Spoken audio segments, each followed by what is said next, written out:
The storm on Xylos never sleeps. It's a swirling chaos of ammonia, clouds, and lightning that could tear a starship apart. Down here, suspended in the churning atmosphere, are the Icarus platforms. Rusty, forgotten mining rigs from a bygone era, now a haven for the galaxy's worst, and my hunting ground. My name is Kalen, and for 10 years I've chased ghosts. But today, I'm chasing something real. Xyler, a telepath from the Cygnian Drift, wanted for a string of crimes that stretches across 3 systems. To the Interstellar Concord, he's just another bounty. To me, he's the monster who took everything. My suit's HUD flickers, warning me of atmospheric pressure spikes. The anti-grav unit hums, a familiar comfort against the howling abyss below. My target is close. The psionic residue hangs thick in the air, a sickeningly sweet scent only I can perceive. He's here, hopping between the rickety gantries and corroded platforms, trying to lose me in this vertical maze. I leap across a chasm, my mag boots clamping onto a shuddering metal plate. House. The wind rips at me, a physical force trying to peel me away and cast me into the planet's crushing core.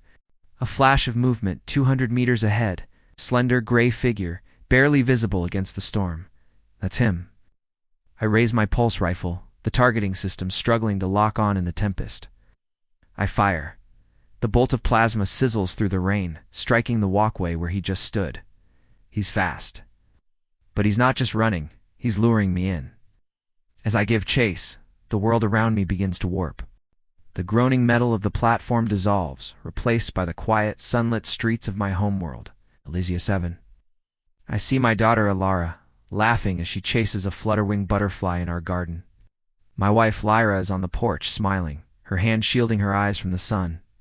The scent of jasmine fills the air. It's the last perfect memory I have. And then it shatters. A cold spike pierces my mind. The blue sky turns to fire. The laughter turns to screams. Xyler's face, younger then, contorts in a mask of cold fury. This isn't just a memory. He's forcing me to relive it, twisting the psychic knife he plunged into my life a decade ago. Stop it. I roar into the storm, but the only sound is the wind.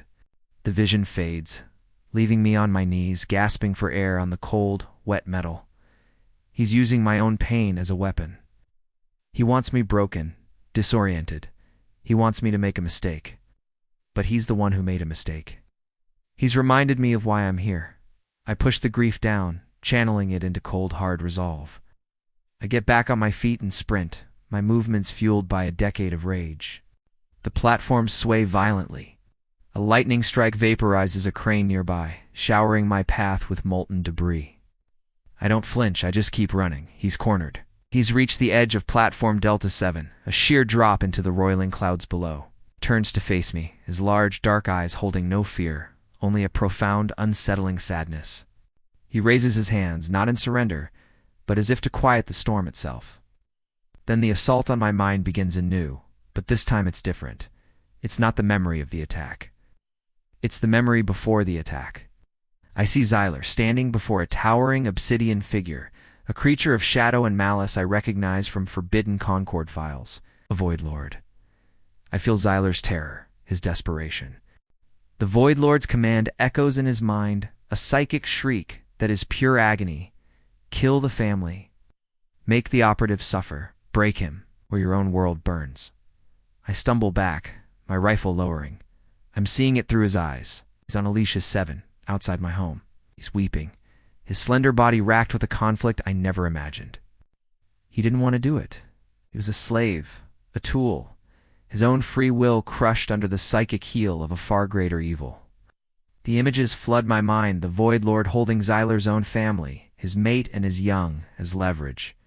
He was given an impossible choice, my family or his. The storm seems too quiet, or maybe it's just the roaring in my head that has finally stopped. Xyler stands before me, the rain plastering his thin clothes to his frame. A single tear traces a path through the grime on his cheek. I am sorry, his voice whispers directly into my thoughts. Every day for 10 years I have shared your pain.